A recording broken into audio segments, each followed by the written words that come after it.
ભરૂચના જડેશ્વર નર્મદા કોલેજ પાસે ભૂત મામાની ડેરી પાસે ગઈકાલે મોડી રાત્રે જ તંત્ર દ્વારા પોલીસ બંદોબસ્ત સાથે નર્મદા કોલેજ સામે આવેલ ભૂત મામાના મંદિરને વિધિવત પૂજા કર્યા વિના ખસેડતા જ ગામ લોકોમાં ભારે આક્રોશ।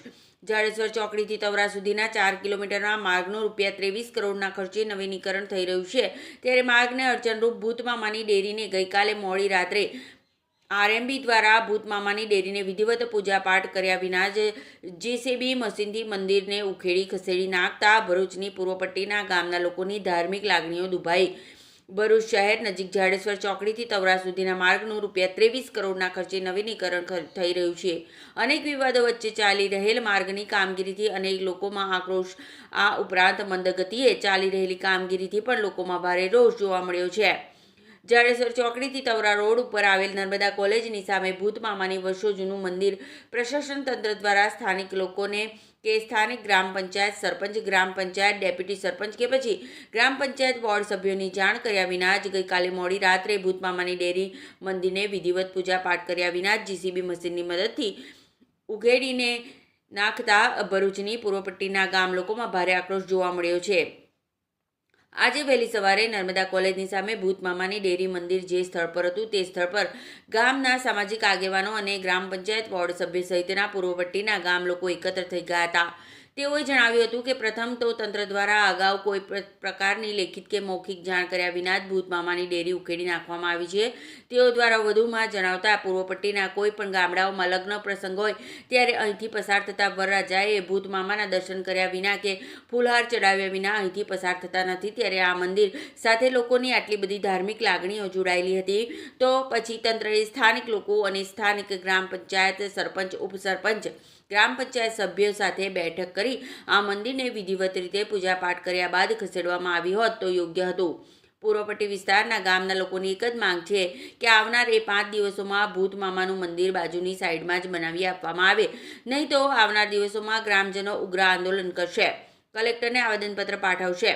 ગામના સ્થાનિક લોકોનું કહેવું છે કે રોડને અડચણરૂપ મંદિરને ખસેડવું બરાબર છે, પરંતુ મંદિરની વિધિવત પૂજા કર્યા વિના ખસેડ્યું તેથી ગામના લોકોની લાગણીઓ દુભાઈ છે। આ મંદિરને વિધિવત પૂજા કર્યા બાદ ખસેડવામાં આવ્યું હોત તો સ્થાનિક લોકોને ભારે હાલાકી અને તકલીફ પડી રહી છે। પૃથ્વીરાજસિંહ પરમાર છે, હું જૂના તવરા ગામનો નાગરિક છું। આજે અમે જે જગ્યા પર ઊભેલા છે નર્મદા કોલેજની સામે, ત્યાં વર્ષો જૂની ભૂત મામાની ડેરી આવેલ હતી, જે ગઈકાલે રાત્રે કોઈ પણ જાતના વિધિવત પૂજાપાઠ કર્યા વગર આરએમબી દ્વારા રાતોરાત જેસીબી મશીન, હિટાજી મશીન દ્વારા એને જમીનદોસ્ત કરી દેવામાં આવેલ છે, જેથી અહીંયાથી પૂર્વ પટ્ટીના 25થી વધુ ગામના લોકોની ધાર્મિક લાગણી દુભાયેલ છે। કેટલા વર્ષથી કામ ચાલે છે? આ 2 વર્ષથી આ રોડનું કામ ચાલે છે, તે પણ એકદમ બિલકુલ ધીમી ગતિએ।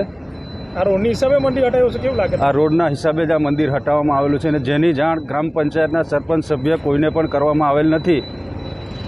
શું હવે આગામી કાર્યવાહી કરશો? આગામી અમને અહીંયા બાજુની જગ્યા પર એક મંદિર નાનું ડેરી નહીં બનાવવામાં આપે તો અમે ઉગ્ર આંદોલન કલેક્ટરશ્રીને આવેદનપત્ર આપીશું। મારું નામ વિનય વસાવા, રહેવાનું કડોદ।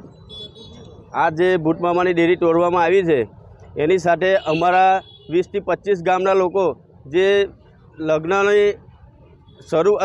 કરવા જતા હોય ત્યારે અહીંયા ફૂલહાર કરી અને એને માથું નમાવીને જતા હોય। આજે આ સરકારે અને વહીવટી તંત્રએ ગામજનોને તેમજ અમારા પૂર્વ પટ્ટી વિસ્તારના કોઈ પણ આગેવાનને જાણ કર્યા વગર આ મંદિરને જમીનદોસ્ત કર્યું છે અને એના બદલામાં પહેલાં જે વાતચીત થઈ હતી મામલતદાર સાથે, અહીંના જે આગેવાનો સાથે કે એને બાજુમાં બીજી મંદિર બનાવી આપવામાં આવશે, પરંતુ કોઈને જાણ કર્યા વગર એ મંદિર દૂર કર્યું છે અને અત્યારે બનાવવાની પણ ના પાડે છે, જેનાથી અમારા હિન્દુ સમાજના લોકોને લાગણી દુભાયેલી છે અને જો આ મંદિર બાજુમાં બનાવી આપવામાં નહીં આવે તો ઉગ્રથી ઉગ્ર આંદોલન કરીશું।